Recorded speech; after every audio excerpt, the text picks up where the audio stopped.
Hello everyone, today we'll be going over how to raise an army in Elvenar and its many perks. I will attempt to make this a much shorter video than the 2-hour one I just finished. So this one will probably be in a little bit less detail, but I'll try and hit the main points. So when we look at tournament play, we usually start off with only a few provinces in the beginning. So as such, we learn to do tournaments, 3-star, 4-star, 5-star out, depending on how many you have unlocked and how much you can handle. The first overall goal is to reach 1,600 points. The reason for that is pretty simple. In order to get a 10 chest unlocked for your fellowship, you need a total of 40,000 combined points. So if you're lucky enough to have 25 full members, then 40,000 divided by 25 members would be 1,600 each. So that is the point goal, which normally, once you're used to doing 4-star, 5-star, that would take up to 10 provinces at 4-star and one more at a 2-star in order to reach 1,600. This method is going over a different way to do that. As you can see, the initial method yields 115 relics and 52 KP. The method we'll be looking at today is 2-starring 25 provinces. Obviously, you won't be able to completely do this goal until mid-game, around the beginning or end of Wood Elves, if you're prepared. 2-starring 25 provinces will reach you that 1,600, but it'll reach you 167 relics compared to 115, and 98 KP compared to 52. That's due to the fact that the second star for every province above number 10 yields 5 KP as a reward. So if you have more than 25 provinces unlocked, you can keep adding 5 KP every single one. So this can be expanded upon as far as you can go. I've seen people make, 300 KP from tournaments in a single week.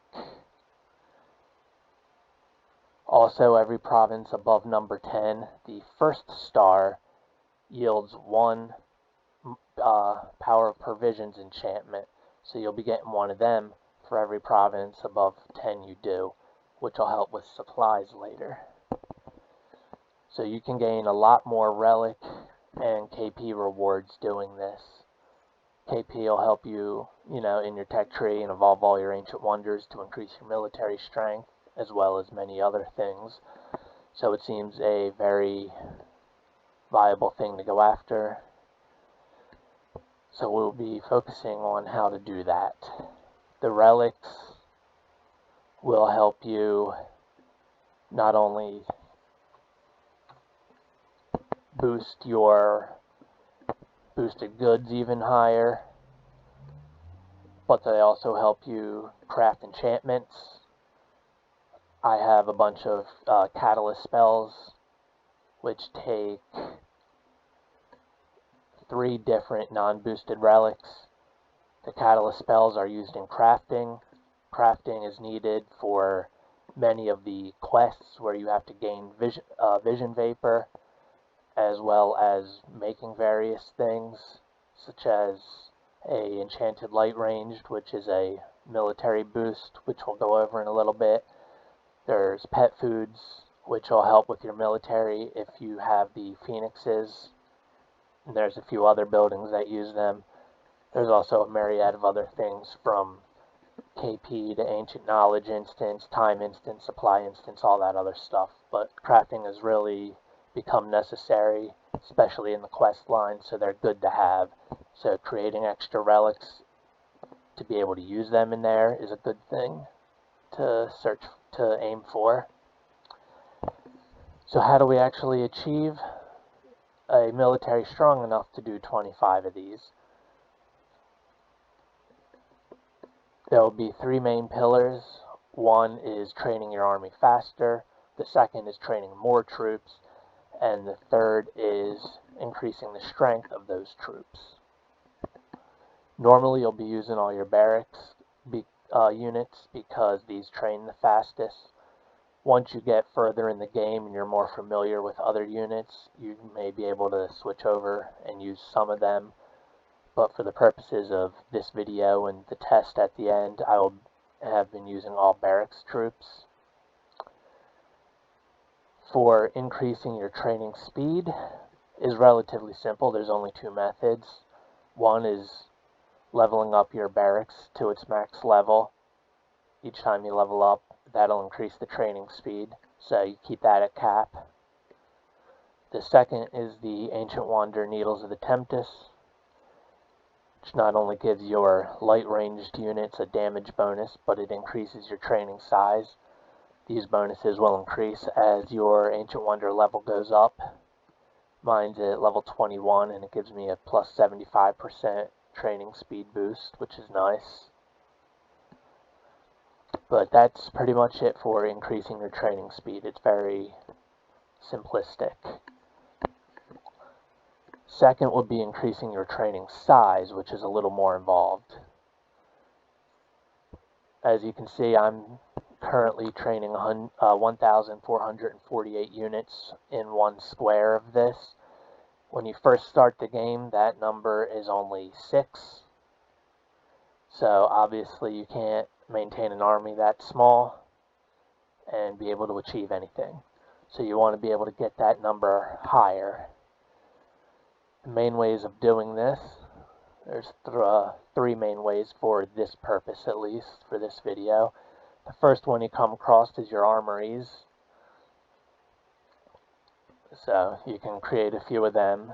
They're probably the smallest increase depending on what level they are, but they do give a boost. They'll also be linked to the best way, at least by mid-game, for increasing these. Keeping in mind that when you reach the Orc chapter, you will start needing to produce Orcs the same way you would produce T1, T2, or T3 goods. So you need to have an armory at least level 20 to do that. Normal people or normal cities, might have 3, 4, 5, 6, depending on their play style. I progressed fairly slowly through the Orcs chapter, so I made it fine with just 2 of them. But you will need them irregardless of an army, so they're good to have anyway. The second one will be the first Ancient Wonder you get to unlock for increasing training size, and that's the Dwarven Bulwark. It produces units every 3 hours. Just collect some there.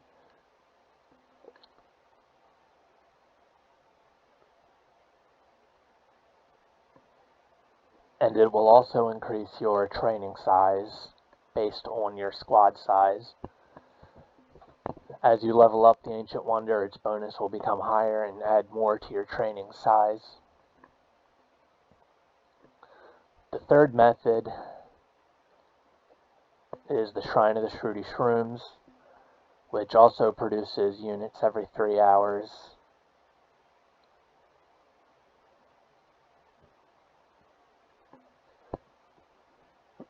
But it also increases your training size by taking the combined levels of your armories and multiplying them by a base value based on the level of your Ancient Wonder.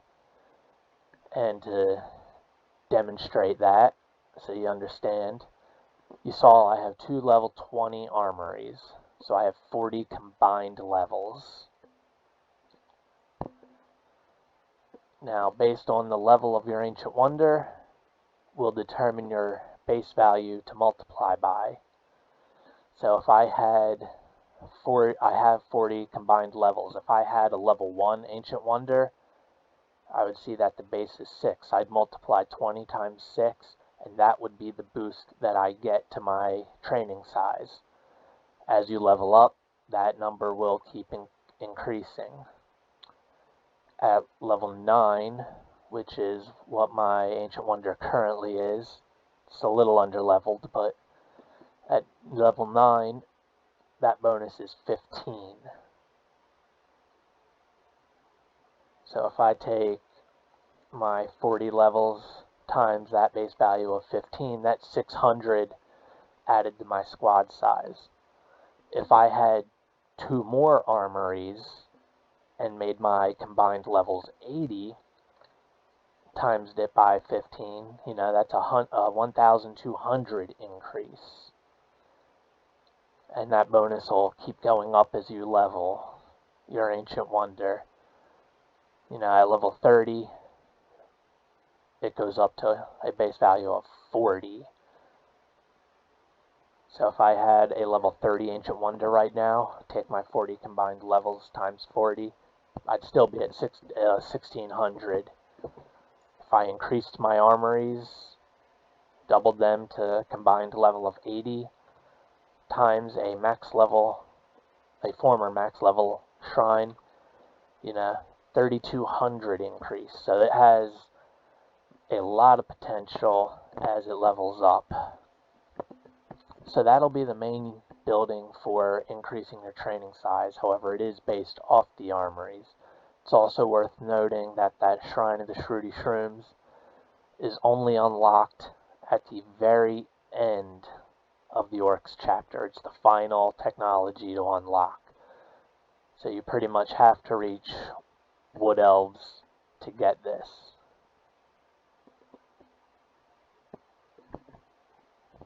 So that final bit may take time if you're earlier in the game.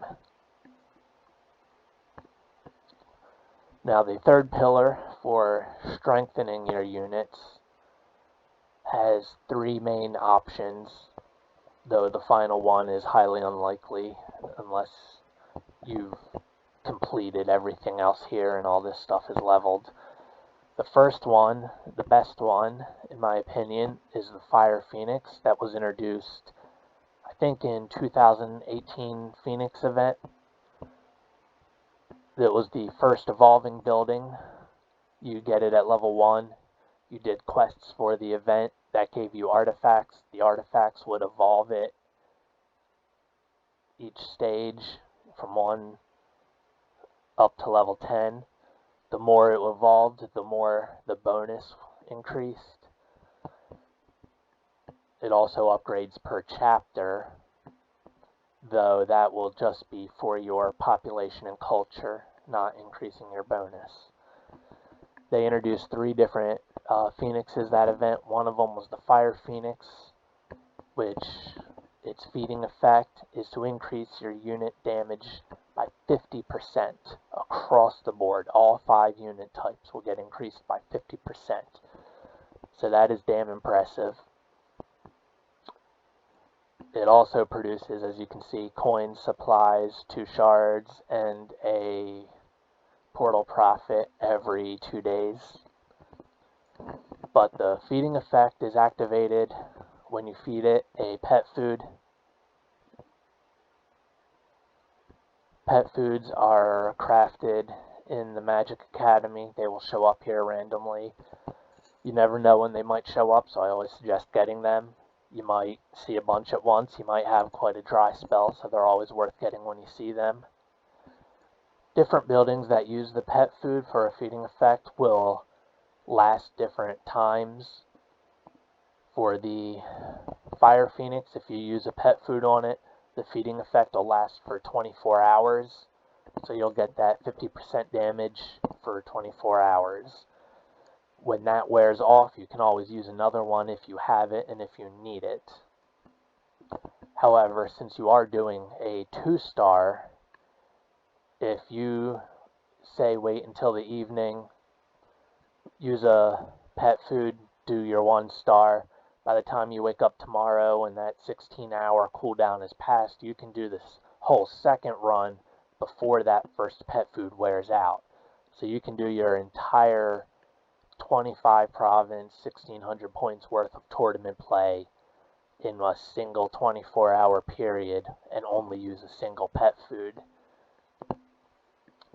So that's a good way to save some pet food as well. The second way is a incomplete way, but it does help. And that's your expirable crafting buildings that boost military. I showed earlier the Enchanted Light Ranged in the Magic Academy crafting window. Now there's 3 versions of that building. I don't know why there's 3 and not 6. I'm still waiting on that one. There's your Enlightened Light Ranged. It expires in 5 days, so you only get 1 tournament run out of this. But it will boost your light ranged unit's damage by 50%, up to a total of 150%. But it's only for the light ranged, not the rest of them. There's also the Magnificent Mage Multiplier, which is the exact same thing, but for mages. Expires in 5 days, gives a 50% bonus to your mage damage. However, they did not make these buildings for the remaining 3, the light melee, heavy melee, and heavy ranged. There was only those 2.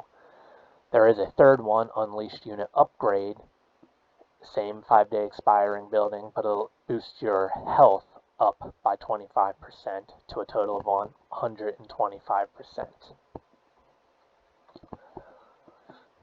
Now, since they've introduced the Spire of Eternity, one of the possible rewards is the Dwarven Armorer, which is basically an upgraded version of the building I just showed you, the Unleashed Unit Upgrade. It's the same 5-day expirable building, but it boosts your truth health by 50% up to 150%. Now, all of these buildings, along with the Fire Phoenix, are stackable. You could place, you could use your Phoenix and place some of these buildings.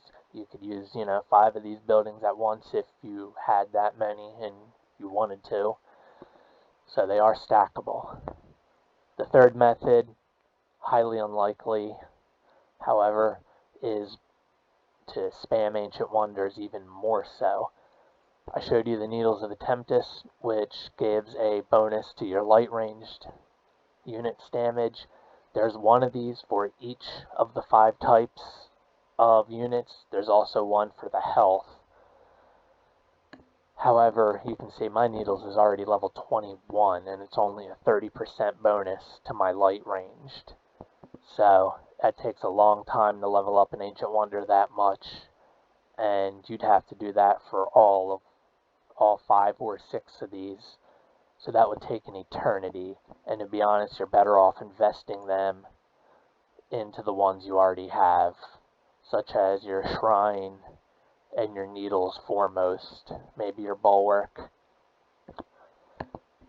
Also probably the Ancient Wonders Mountain Halls and Golden Abyss for population.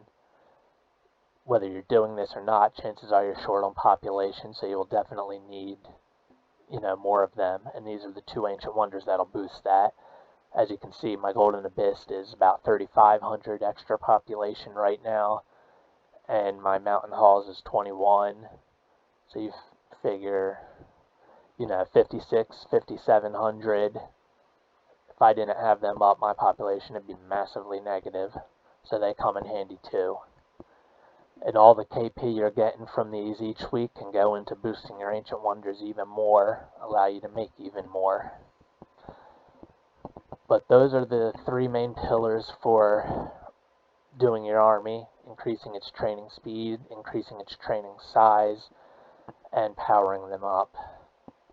One final thing to mention for that, for your training size itself, how far you want to raise your training size up will depend on how long you are away from your game on any given day. If say you're asleep, or you log off to go to bed, and then, the time that you're logged off, the time that you're asleep, the time in the morning before you get on to your game, whatever your longest periods is going to be is what you want this timer to be when you're training a full Qui. So if you're going to be away from the game for 10 hours and your full Qui is only 2 hours, once them 2 hours are done, that's 8 hours that it's sitting there doing absolutely nothing. So you always want it to be training troops. So you want to get that number up by increasing your training size to whatever that max time is that you're away. Once you achieve that, go back to working. You can go back to working on your needles to increase that training speed so it trains faster. That will lower the time a bit, so you can work on raising your training size again. Overall, you'll be training more troops and faster. The goal is to train as fast as you can and to always be training. So those are the main three pillars that you'll be working on. The other potential issue you may have is supplies. Training these units takes supplies. The more you're training, the more supplies it will take. Right now, as you can see, 1 square of these for me takes 20,000 supplies. So you got to be able to keep up with your production all day. More if you're making goods, making orcs. If you have any negotiating costs in tourney or Spire, upgrading buildings, all that stuff, it will always take supplies. So you need to be able to keep up with that. I have 10 workshops because that's what I started with and that's what I kept.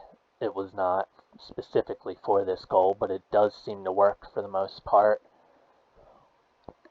There's also an ancient wonder there's a few different ancient wonders that have supply benefits. One of the main ones is prosperity towers. It not only produces supplies every 3 hours, but it increases both the effect and the duration of the power of provision enchantment. As you level this up, you can make a good bit of supplies from it, and your enchantments will start becoming really strong. And keep in mind, these enchantments, the power of provision, are the same one that you're getting on your first star after the 10th province. So they come back to be of good benefit. And if you're doing 25 2-star, you're already getting 19 of these each week, each time you do this. So that's, a lot to go through.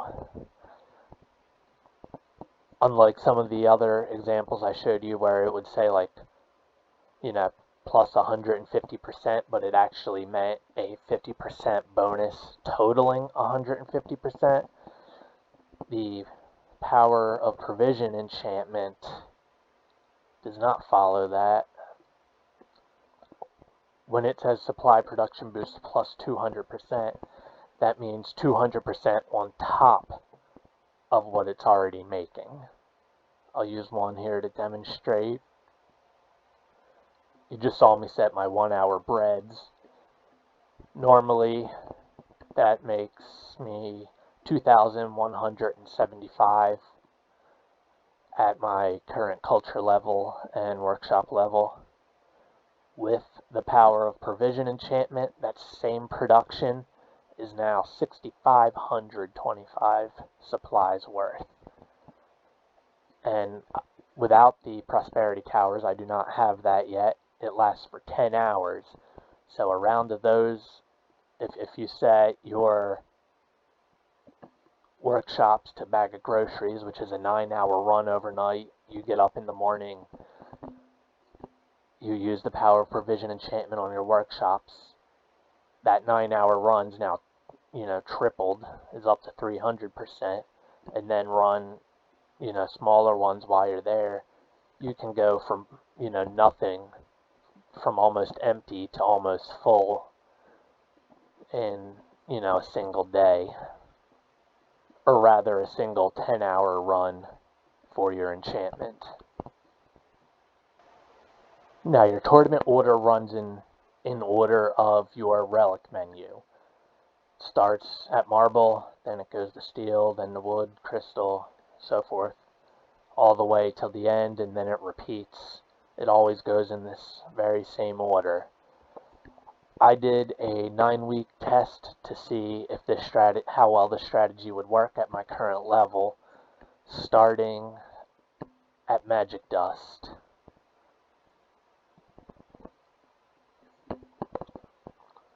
the test was to see if I could do all of my 2-star province and retrain my army within that time limit. It's worth noting that to be able to reach the 25 provinces for each one, you need approximately 225 provinces scouted and completed. There's 9 relic types that you explore in a circular pattern that's pretty even, and you need 25 of each, so 25 times 9 equals 225.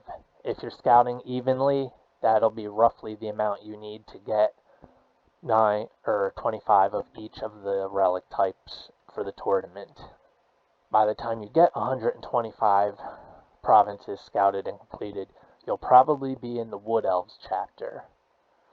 Now, if you want to see how many you have completed, go to the next chapter that you do not have unlocked, and at this first one here, it'll tell you. For me, I have 204 provinces scouted, which means I'm slightly under that number, which means I would have slightly less than 25 of each relic if I scouted evenly. By the time you reach 225, if you're going with the chapter progression, that'll probably be Sorcerers and Dragons. You need 220 to unlock them. 225, you'll be right in this chapter. The one before that, Wood Elves, is what you need to reach in order to unlock the very last treasure to get your Shrine of the Shruti Shrooms. So when you unlock Wood Elves, you can over-scout to that point, one chapter ahead if you wanted, or you could wait. As I said, I'm at 204, so my province is slightly under 25.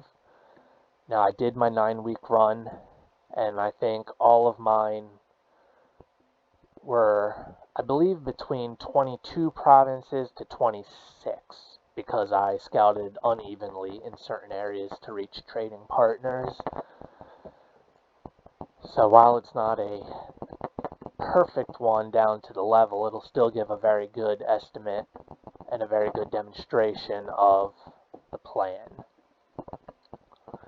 Now, I have already ended this, the 9-week run, and I explained that out more so in my longer video. I'll just go over the results of that here, because I kind of screwed up at the very end slightly, though it won't truly affect the results that I give you, kind of. Now this top row here, the top numbers, are the amount of squads that I had when I started the 9-week tournament. However, at the end of the first week, I copied down the numbers in a notepad of my squad sizes, and after 9 weeks, I completely forgot that those were the numbers after the first week and not before,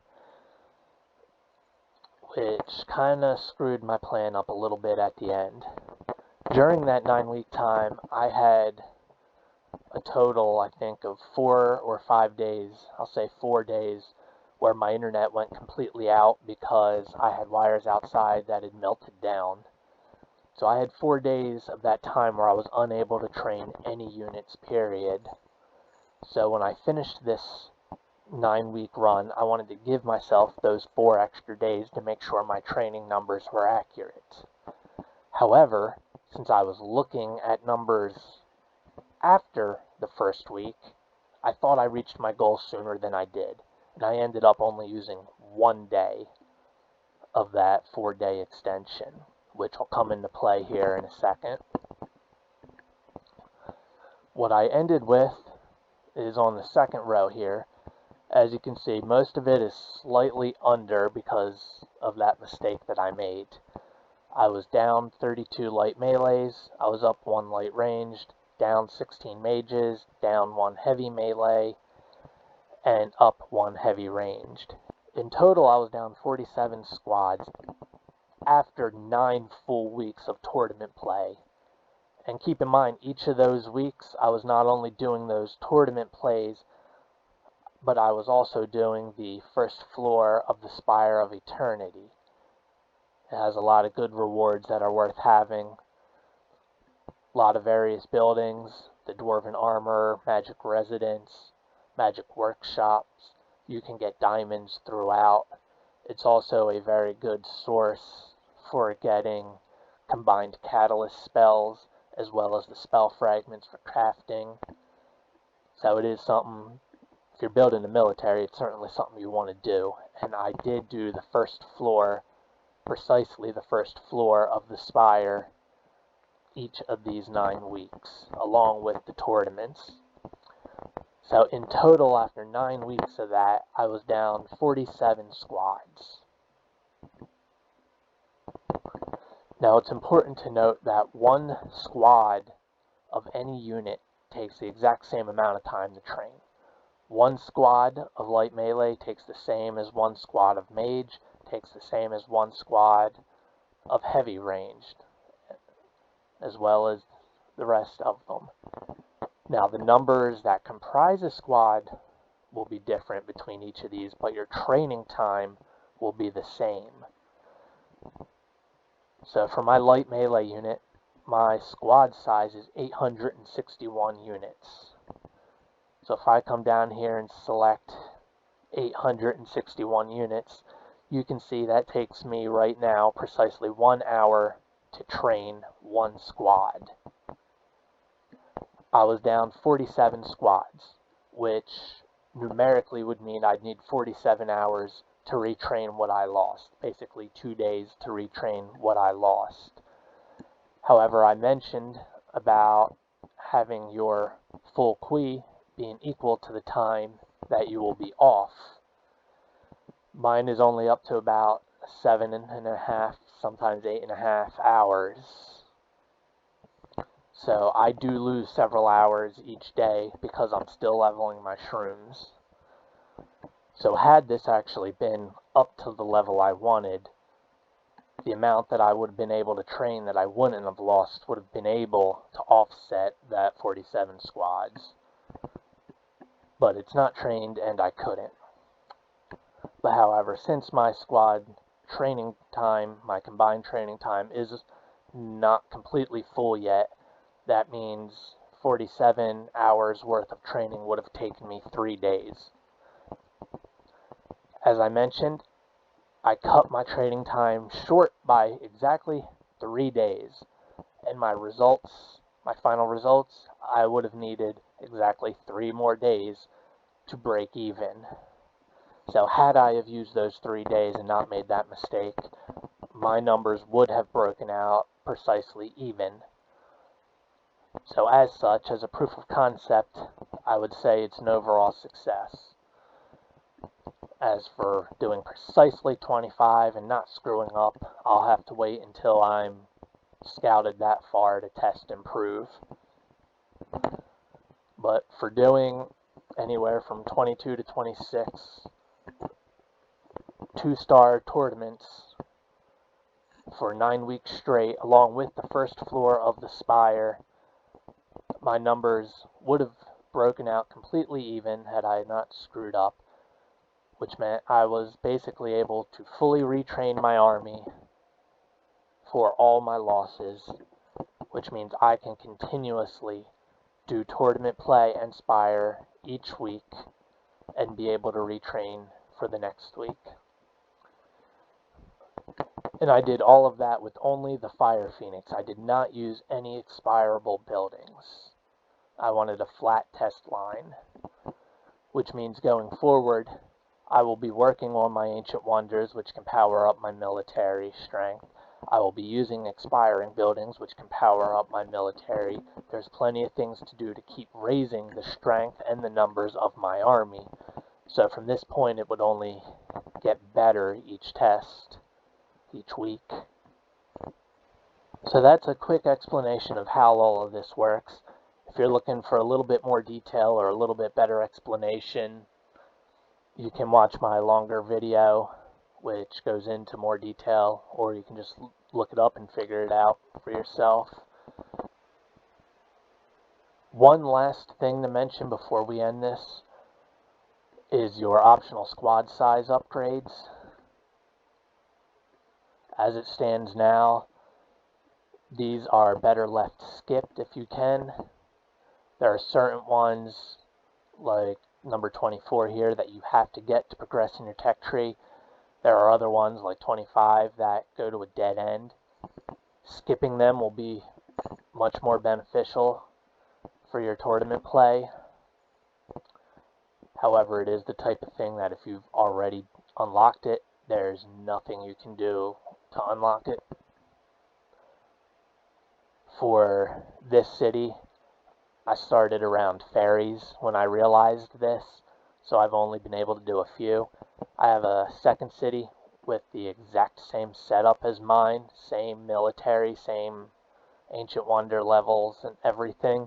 The only difference was he started skipping, I think, around chapter 3, and he ran the 9-week test along with me, and the results were very, very clear. He was able to retrain a whole lot more, and because he had a smaller squad size and because his losses were less, allowed him to end up with between like 350 squads to 400 squads, whereas my ending was only like 200. So if you can skip them, that's the best thing to do for now. If you're already past that point, then there's nothing you can do except start from wherever you are, unless you're at the end of the game. Now, Eno is planning a tournament overhaul. They're currently working on it. It's already been released in beta and on the English servers, not the US servers, which I'm on, but they are looking to make some changes. The only one that's been implemented on the US server so far is before, if you trained 5 squares worth of units in your barracks, your mercenary camp and your training grounds would be full. If you'd go into them, it would show full, so you could only train one at a time. Now, each of them is separate, so you can train more, but note that the mercenary camp and the training grounds will be more limited until you reach further in the game to unlock things. They also take much longer to train. Whereas my barracks may have been 7 to 8 hours to train 5 squares. And you can see 4 of these, 22 hours, and I'm already a few hours into this one. So it may help later on, but it may not be a solo method like using only barracks troops. So yeah, that about sums up everything in a slightly more brief fashion. If you want more details, look into the longer video, or go check things out on your own.